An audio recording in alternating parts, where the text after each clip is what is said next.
നമസ്കാരം. നമസ്കാരം. അപ്പൊ അപ്പൊ ഇന്നത്തെ വ്ലോഗ് എന്താണ്? ഇന്ന് ശരിക്ക് ഒരു ബിസിനസ് റിലേറ്റഡ് വീഡിയോ ആണ്. നമ്മള് മുന്നേ പറഞ്ഞു നിർത്തിയായിരുന്നു. അതായത് ബ്രാൻഡിങ്ങിനെ കുറിച്ച്. അതായത് നമ്മളൊരു ബിസിനസ് തുടങ്ങുമ്പോൾ ബ്രാൻഡിന് കൊടുക്കേണ്ട ഇമ്പോർട്ടൻസ്, ആ ഒരു ബ്രാൻഡ് നെയിം ചൂസ് ചെയ്താൽ അത് എങ്ങനെ നമ്മൾ എങ്ങനെ ട്രേഡ് മാർക്ക് എടുക്കണം എന്നുള്ള കാര്യങ്ങളൊക്കെ പറഞ്ഞായിരുന്നു.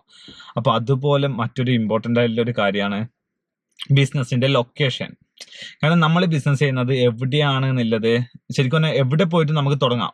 പക്ഷേ ബിസിനസ് നമ്മൾ ഗ്രോത്ത് വേണ്ടിക്കൽ എങ്ങനെയുള്ള ലൊക്കേഷൻ ചൂസ് ചെയ്യണം എന്നുള്ളത് ശരിക്കും നോക്കേണ്ട കാര്യമാണ്. കാരണം എന്ന് വെച്ചാൽ നമ്മളിപ്പോൾ ഒരു നല്ലൊരു റെസ്റ്റോറൻറ്റ് കൊണ്ടുപോയിട്ട് ഉള്ളോട്ട് തുടങ്ങിയാൽ നമുക്ക് വിചാരിച്ചത്ര സെയിൽസ് കിട്ടുന്നില്ല.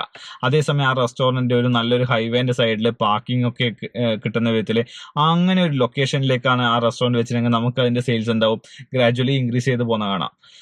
അതുപോലെ നമ്മൾ എന്ത് ബിസിനസ് ആയാലും അത് സ്റ്റാർട്ട് ചെയ്യുമ്പോൾ നമ്മൾ നല്ലൊരു പ്രൈം ലൊക്കേഷൻ തന്നെ ചൂസ് ചെയ്യാം.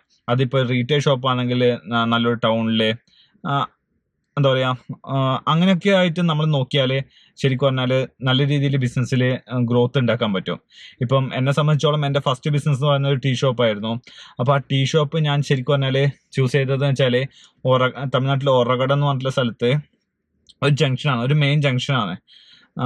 അവിടെ ശരിക്കും പറഞ്ഞാൽ എനിക്ക് ഇഷ്ടംപോലെ MNC കമ്പനീസ് ആയിക്കോട്ടെ, ചെറിയ ചെറിയ കമ്പനീസ് ആയിക്കോട്ടെ, അങ്ങനെ ഇഷ്ടംപോലെ കമ്പനീസിൻ്റെ ഒരു ഏരിയ. അപ്പോൾ അവിടുത്തെ എന്താ പറയുക, ഇപ്പം വലിയ വലിയ കമ്പനീസ് പറഞ്ഞാണെങ്കിൽ ഭാരത് ബെൻസിന്റെ മാനുഫാക്ചറിങ് ചെയ്യുന്ന ഡാംലർ, പിന്നെ Apollo tyres, royal Enfield, Renault, Nissan, അങ്ങനെ തുടങ്ങി കുറേ വലിയ വലിയ കമ്പനീസും പിന്നെ അതിനെല്ലാം സപ്ലൈ കൊടുക്കുന്ന ചെറിയ ചെറിയ കമ്പനീസും, അങ്ങനെ വലിയൊരു ഇൻഡസ്ട്രിയൽ ഏരിയ ആയിരുന്നു. അപ്പോൾ അവിടത്തേക്ക് വരുന്ന സ്റ്റാഫ് ആയിക്കോട്ടെ, പിന്നെ ഈ ട്രാൻസ്പോർട്ട്, ഈ ലോറിക്കൊക്കെ വരുന്ന നമ്മൾ മെറ്റീരിയൽ ട്രാൻസ്പോർട്ടിന് ഉണ്ടാകുന്ന ലോജിസ്റ്റിക്കിന്റെ ഡ്രൈവേഴ്സ്, അങ്ങനെ കുറേ സ്റ്റാഫെല്ലാം ഉള്ള ഒരു ഏരിയ ആയതുകൊണ്ടാണ് എനിക്ക് എന്ത് ചെയ്യാൻ പറ്റിയത്, അവിടുത്തെ ബിസിനസ് നല്ല രീതിയിൽ ഗ്രോത്തിലേക്ക് കൊണ്ടുപോകാൻ പറ്റിയത്. അതേസമയം എന്ന് വെച്ചാൽ രണ്ടാമത്തേത് എന്ന് പറയുന്നത് ഡ്രസ്സിന്റെ ഫീൽഡ് എന്ന് വെച്ചാൽ ഞാൻ പറഞ്ഞു ചക്കരക്കല്ലിലെ കേസാണെങ്കിൽ ചക്കരക്കല്ല് ഞാൻ ഒരു അഡ്രസ്സിന് വേണ്ടി എടുത്ത ഷോപ്പായിരുന്നു.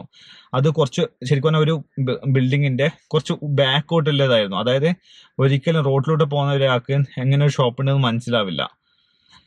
എന്നെ തേടി വരുന്നവർക്ക് മാത്രമേ, അതായത് ഇങ്ങനെ ഷോപ്പ് ഉണ്ട് എന്നുള്ളത് അറിഞ്ഞിട്ട് വരുന്നവർക്ക് മാത്രമേ എൻ്റെ അടുക്ക് വരാൻ പറ്റും. അപ്പോൾ ശരിക്കും പറഞ്ഞാൽ അങ്ങനെ ഒരു ലൊക്കേഷൻ ചൂസ് ചെയ്യാൻ കാരണം എന്ന് വെച്ചാൽ ഞാൻ അഡ്രസ്സിന് വേണ്ടി മാത്രം എടുത്തതുകൊണ്ടാണ്. അല്ലെങ്കിൽ ശരിക്കും പറഞ്ഞാൽ ഞാൻ പറഞ്ഞ പോലെ തന്നെ എനിക്ക് ഒരു മെയിൻ റോഡിലായിരിക്കും ഷോപ്പ് എടുക്കേണ്ടത്. നമ്മളൊരിക്കലും കുറച്ച് റെന്റ് കുറവാണ് എന്നോ വേറെ എന്തെങ്കിലും നോക്കിയിട്ട് ഉള്ളോട്ടേക്ക് പോകാനേ പാടില്ല എന്ന് ഞാൻ പറയും. കാരണം കുറച്ച് റെന്റ് അധികമാണെങ്കിലും നമുക്ക് മെയിൻ റോഡിൽ കിട്ടുന്ന സെയിൽസ് അത് വേറെ തന്നെ ആയിരിക്കും.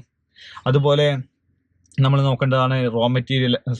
ഇത് നമുക്കിപ്പം വിൽക്കേണ്ട ഗുഡ്സ്, അതിൻ്റെയൊക്കെ റോ മെറ്റീരിയൽ പെട്ടെന്ന് വരുന്നത് വെച്ചാൽ ഞാനിപ്പോൾ മാനുഫാക്ചറിങ് ആയതുകൊണ്ടാണ് ഞാൻ അങ്ങനെ പറയുന്നത്. നിങ്ങൾക്ക് വിൽക്കാനില്ല ആ പ്രൊഡക്റ്റൊക്കെ പെട്ടെന്ന് എത്താൻ വേണ്ടിയിട്ട് ട്രാൻസ്പോർട്ടേഷനൊക്കെ നല്ല ആക്സസ് ഇല്ല, അങ്ങനെയുള്ള സ്ഥലങ്ങളിലാണെങ്കിൽ ബെറ്റർ ആയിരിക്കും. ഇപ്പം ഞങ്ങളുടെ കേസിൽ വെച്ചാൽ മാനുഫാക്ചറിങ് ആണ്. നമുക്ക് വെച്ചാൽ ലോഡായിട്ട് വരുന്നതുകൊണ്ട് നമുക്ക് വലിയ ബുദ്ധിമുട്ടില്ല. ഞാനിപ്പോൾ നോക്കുന്നത് വെച്ചാൽ നമുക്ക് വലിയൊരു ലോറി കയറാൻ പറ്റുന്ന അങ്ങനെയുള്ളൊരു യൂണിറ്റ് സ്ഥലമാണ് നമ്മൾ എടുത്തത്. അപ്പോൾ അതിനു മുന്നേ ശരിക്കും പറഞ്ഞാൽ നമ്മൾ ഈ ഒരു ടിഷ്യൂ പേപ്പറിന്റെ മാനുഫാക്ചറിങ് നമ്മൾ സ്റ്റാർട്ട് ചെയ്ത ചെറിയ രീതിയിലാണ്, അതായത് ഒരു ഷെഡിൽ തുടങ്ങിയെന്ന് വേണമെങ്കിൽ നമുക്ക് പറയാം. അപ്പൊ അതിലും ലൊക്കേഷനിൽ പ്രശ്നമല്ല. പക്ഷെ നമ്മൾ വെച്ചാൽ എക്സ്പാൻഡ് ചെയ്യുന്നതിന് അതായത് നമ്മൾ ഒരു എല്ലാം കൂടി ഒരു കുടക്കീഴിൽ വരുന്നതിന് മുന്നേ എന്ന് വെച്ചാൽ പല സ്ഥലത്തായിട്ടായിരുന്നു നമ്മളെ യൂണിറ്റ്. എന്താ പറയാ, ചിലതെന്ന് വെച്ചാൽ ദൂരം തന്നെയുണ്ട്. അപ്പോൾ നമുക്ക് എല്ലാം മാനേജ് ചെയ്യാൻ നല്ല ബുദ്ധിമുട്ട് അനുഭവിച്ചിട്ടുണ്ടായിരുന്നു. അപ്പോൾ അങ്ങനെയൊക്കെ ആകുമ്പോൾ ശരിക്കും പറഞ്ഞാൽ ബുദ്ധിമുട്ട് തന്നെയാണ്. അപ്പോൾ എല്ലാം കൂടി ഒരു കുടക്കീഴിലായപ്പോൾ നമ്മൾ ശരിക്കും പറഞ്ഞാൽ നമുക്ക് തന്നെ നല്ലൊരു സ്ട്രെസ്സും കുറവുണ്ട്, നന്നായിട്ട് എന്താ പറയുക മാനേജ് ചെയ്യാൻ പറ്റുന്നുണ്ട്, എല്ലാം മോണിറ്റർ ചെയ്യാൻ പറ്റുന്നുണ്ട്. അല്ലെങ്കിൽ എല്ലാ സ്ഥലവും ഓടി നടന്നിട്ട് നമ്മൾ തന്നെ ക്ഷീണം പിടിച്ചു പോയിരുന്നു. അപ്പോൾ നമ്മളെപ്പോഴും നോക്കേണ്ടത് വെച്ചാൽ നല്ലൊരു ആക്സസ് ഇല്ല, നല്ലൊരു പ്രൈം ലൊക്കേഷൻ ആയിരിക്കണം. അപ്പോൾ ആ ഏരിയയിൽ അനുസരിച്ചുള്ള ബിസിനസിന് കറക്റ്റ് നമുക്ക് ഏതാണോ ബിസിനസ് അതിന് എങ്ങനെയുള്ള കസ്റ്റമറാണോ നമുക്കുള്ളത്, നമ്മൾ അത് കസ്റ്റമർ എങ്ങനെയില്ല നോക്കിയ ശേഷം ആ ഒരു ടൈപ്പ് കസ്റ്റമർ വരാൻ ചാൻസ് ഇല്ല ആ ലൊക്കേഷൻ ചൂസ് ചെയ്തിട്ട് നമ്മൾ ബിസിനസ് തുടങ്ങുക. അപ്പോൾ ഞാൻ ആദ്യം പറഞ്ഞ ബ്രാൻഡ് നെയിം, നല്ലൊരു ബ്രാൻഡ് നെയിം കണ്ടുപിടിക്കണം. അതുപോലെ ബ്രാൻഡ് നെയിം എന്ന് പറയുമ്പോൾ പ്രൊഡക്റ്റിന് മാത്രമല്ല നമ്മൾ ഷോപ്പിന് നല്ലൊരു അട്രാക്റ്റീവ് നെയിം ഉണ്ടാവണം.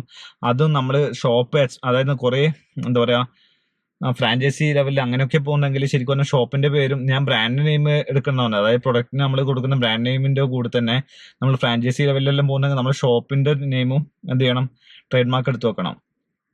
അങ്ങനെയെങ്കിൽ മാത്രമേ നമുക്ക് അതിൻ്റെ അകത്ത് ലീഗൽ സപ്പോർട്ട് കിട്ടും. ശരിക്ക് ട്രേഡ് മാർക്ക് എടുക്കുമ്പം എല്ലാത്തിനും എന്താ പറയുക ഡിഫറെന്റ് ക്ലാസ് ആയിരിക്കും. അപ്പോൾ നമ്മളെ പ്രൊഡക്റ്റ് ആയിക്കോട്ടെ, സർവീസ് ആയിക്കോട്ടെ, അല്ലെങ്കിൽ ഷോപ്പ് ആയിക്കോട്ടെ, അത് ഏത് ക്ലാസ്സിൽ വരുന്നതെന്നില്ല നോക്കിയിട്ട് അങ്ങനെ വേണം ട്രേഡ് മാർക്ക് രജിസ്റ്റർ ചെയ്യാൻ. അപ്പോൾ ബ്രാൻഡ് നെയിമും പിന്നെ അടുത്ത് നോക്കേണ്ടത് ശരിക്കും നല്ലൊരു ലൊക്കേഷൻ. അപ്പോൾ അങ്ങനെയാണ് ശരിക്കും പറഞ്ഞാൽ നല്ല രീതിയിൽ ബിസിനസ് മുന്നോട്ട് കൊണ്ടുപോകാൻ പറ്റുക. അപ്പോൾ ഇനിയുള്ള വീഡിയോസിൽ നമ്മൾ ബാക്കിയുള്ള ടിപ്സ് കൂടി പറയാം. അപ്പൊ ഇപ്പൊ നമുക്ക് കുറച്ച് തിരക്കുണ്ടല്ലേ? അതെ, നമുക്കൊരു കോളും വന്നു കഴിഞ്ഞു.